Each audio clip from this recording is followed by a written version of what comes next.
ఉన్న బంగారాన్ని విడిపించి ఆ రోజు ఆన్లైన్ రేటుకే మేము కొంటాం. Sharma gold company.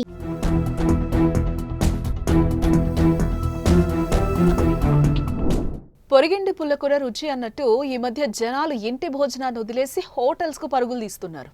తప్పక అవసరాన్ని బట్టి తినడంలో తప్పు లేదు, కానీ అదే పనిగా బయట ఆహారాన్ని ఆరగిస్తున్న వారి గురించి చెప్తున్న మాట ఇది. ఇంటి దగ్గర ఇల్లాలు అమ్మ వంటను వదిలి హోటల్లో పెట్టే అపరిశుభ్రమైన భోజనాన్ని లొట్టలేసుకుంటూ తింటున్నారు. రుచి కాదు శుచి కూడా ఉండాలనే మాట మర్చిపోతున్నారు కదా. ఇటీవల ఫుడ్ సేఫ్టీ అధికారులు హోటల్స్ బాగోతాలు చూసాం కదా.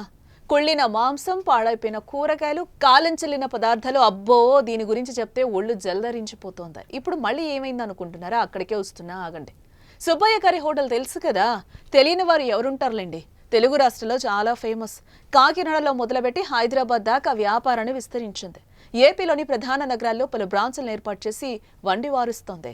బుట్ట భోజనం, ఆ భోజనం, ఈ భోజనం అంటూ కస్టమర్స్ను ఆకర్షిస్తోంది కదా.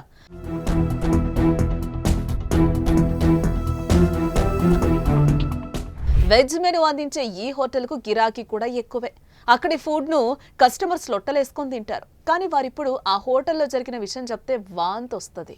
సుబ్బయ్య గారి హోటల్ రుచి సంగతి పక్కన పెడితే శుచి మాత్రం కనిపించడం లేదని ఇప్పుడు జరిగిన ఘటనతో అర్థమైపోతుంది. తాజాగా భోజనంలో జర్రి పెట్టి వడ్డించారు. విజయవాడ బ్రాంచ్లోని సుబ్బయ్య గారి హోటల్కు వచ్చిన కస్టమర్ భోజనం ఆర్డర్ చేయక అక్కడ సిబ్బంది ఫుడ్ తీసుకొచ్చి ఇచ్చారు. ఆ భోజనాన్ని చూడగా అందులో జర్రి వచ్చింది.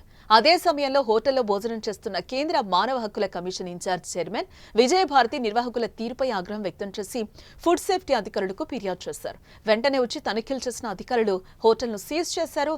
చాలా రెస్టారెంట్స్ యాజమాన్యాలు కనీస పరిశుభ్రతను పాటించడం లేదు.